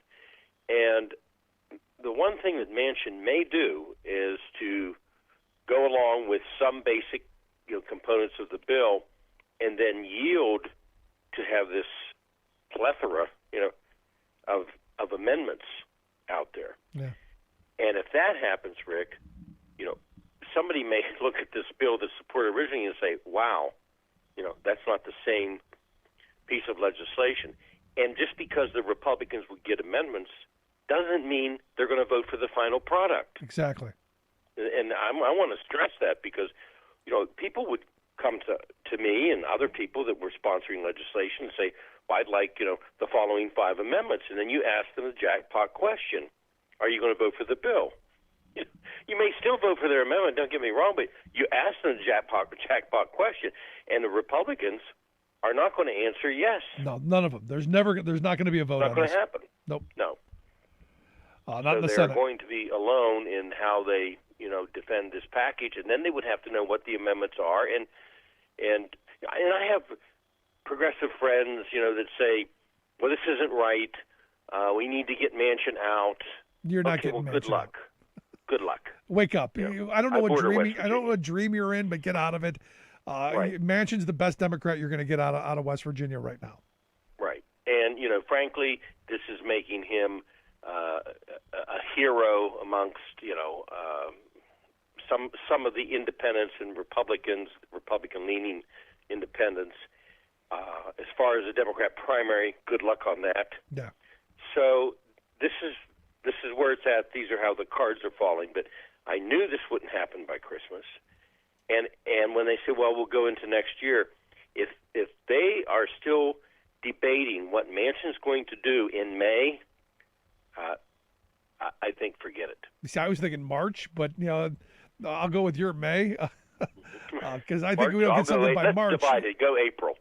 There you go. How's We'll that? split the middle. See, that's how compromise works. That's it. Right. So it's a dilemma, and I don't understand how, and this is going to really sound anti-democracy, I guess, but I don't understand how all of this floated out to the public. And when I say that, look, like any major piece of legislation, behind the scenes, they discuss these things because they don't want to, get out front in the public and get out where, they get off the diving board, as we call it, and then they can't go back, and then, you don't have a deal. Yeah. No, So as a my lot grandma, of this has spilled out. as my grandmother would say, in a much more vulgar way, it's time to either go or get off the pot. There you go. Right. That's where we are in this. Sure. I did want to get your thoughts on Jim Jordan, the Republican representative from your state. There's now some texts out there that we're seeing. Evidently, he has admitted that he sent a text to Mark Meadows on the on January 5th, outlining the how we can overthrow the election, and he was part of this. So I had tweeted out earlier that anyone who's surprised why he isn't seated on the committee, this kind of probably was why.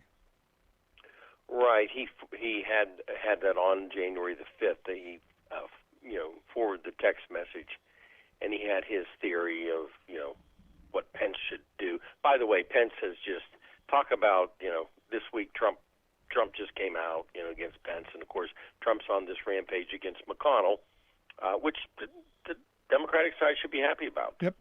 Frankly, but when it comes to Jordan, he was also on the Mike Pence can do it bandwagon, and he should absolutely have known better than that.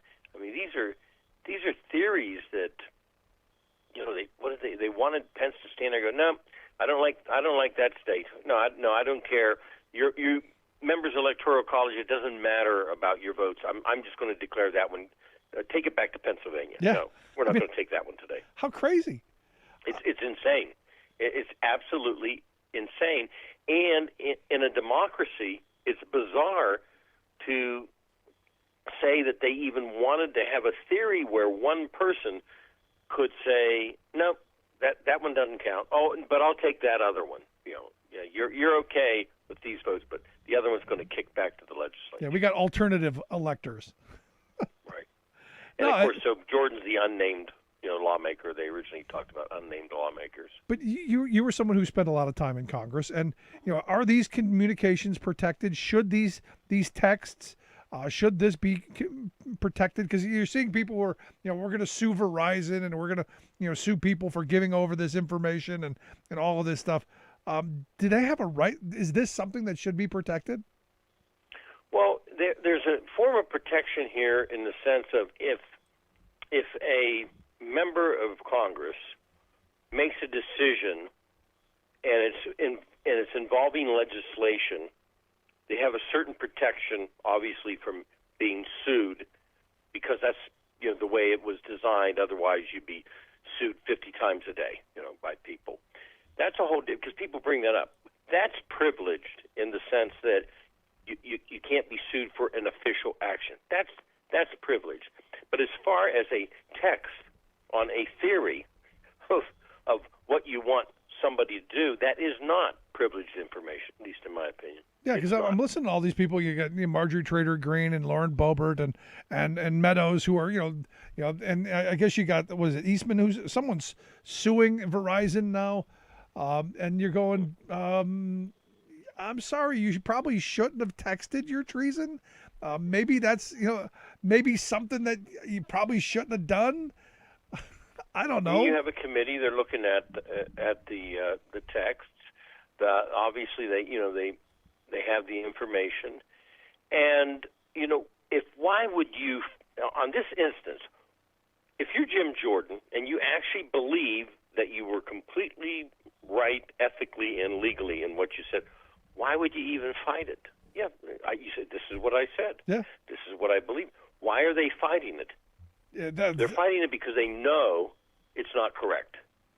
Yeah, no, it doesn't look good. And look, what's interesting, and I've seen some people who are shocked that Hannity and Ingram and the other one with the bow tie had direct access to Mark Meadows, and they were texting them what they should do, and that there's this kind of cozy relationship between Fox News and the administration. I'm going, really? You're surprised by that? How are you surprised by that? This president was getting marching orders from just watching. How do you not think that they were texting? Well, I think you have to look at what they said. Laura Ingram did not say to Mark Meadows that we need to protect the United States and our system and our institution. She said, we don't want to hurt the president's legacy. Yep. They were concerned about that. The news media sometimes has turned into corporate news media, has turned into entertainment. It's definitely got biased people on the left and the right. Fully understand that. This is kind of a unique time, though, when you have people in the news media advising the President of the United States. That's quite interesting. Of course, Laura Ingram was more worried about the legacy of Fox, because if he wasn't president, they wanted him to be president so they could obviously have him watch TV, make a phone call to them, be able to have him call in live to the show. It's all about the ratings and the money. That's what that was about. No question. No, the same thing with Hannity. You get him on TV, which means have him come on. And look, that's all it was. That's all that matters to them. Our institutions, our democracy doesn't matter. It's all about the ratings and the money. That's what's frightening and scary to me. Correct. Last bit I got for you. Liz Cheney has been kind of put out on the in the spotlight. She's a lot of people. Oh, she's a hero. I think she's just doing what every person should be doing in this position. But I give her credit. Do you think that maybe this is going to turn around and bite Democrats long term, because they have given her so much credit in this that eventually she's going to turn around and be the great Democrat slayer down the road? I don't think that this is going to be, giving her credit. I don't think it's going to, in the end, matter a whole lot, because, if they say, well, if we don't, give her this credit, does she win her seat or not? I don't even think anybody's looking at that on that one individual seat of hers. Yeah. And I still argue she is a Cheney. Yeah, and that's the fear that I have. She's a Cheney. Right. So in a way, she's struggling within the GOP in her own state, but in a way, this gives her a highlight. And even some people that may not like her will say, well, she's standing up for the principles. And I'm just not sure how long this actually will continue. Yeah, we'll see. But as always, Bob, I appreciate the time, man. Thanks so much. Thank you.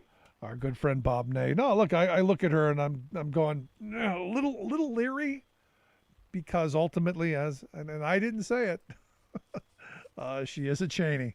But she's also come out and said that criminal charges should be levied against Trump for corruptly obstructing and impeding an official congressional proceeding. I do find that to be kind of interesting to see. Well, they've got contempt charges against Bannon, Clark, and now Meadows. At what point do they turn and go after the guy who I think was orchestrating most of this stuff? The fact that he didn't do really anything. Oh, maybe you might want to go home. I don't know. When Dumb Jr. is the guy who's the voice of reason, have an Oval Office, speech to say disband, go home, end this, and take a more hardline approach. Kind of makes you wonder. Anyway, if you missed any of today's program, thericksmithshow.com. That's where you go to get the podcast. The Rick Smith Show app on the smartphone. Take the program on the go wherever you go. And as always, you can email me, Rick, at thericksmithshow.com. Make sure you get the podcast and all of your favorite podcast sites. If you missed any of it, follow us on social media at Rick Smith Show on Twitter, Facebook, YouTube. Subscribe, like, comment, share, all of that. Appreciate you being here. Thanks so much. We'll see you back here next time.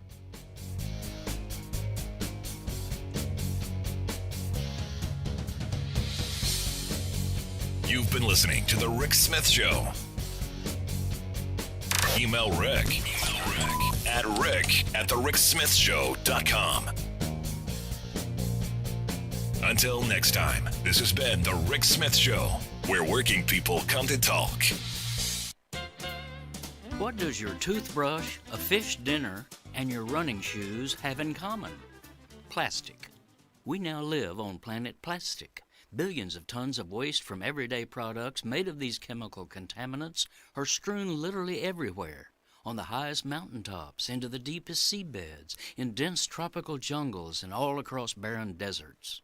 It's estimated, for example, that in less than 30 years, the gross volume of discarded plastic in our oceans will outnumber fish. From grocery carry-out bags to shower curtains to almost invisible bits of microplastics, the vast tonnage of this trash increases every minute, with an afterlife lasting centuries, wreaking havoc on ecosystems, destroying species, and infusing our water, air, soil, food, and us. consider just two common products, your toothbrush and your sneakers.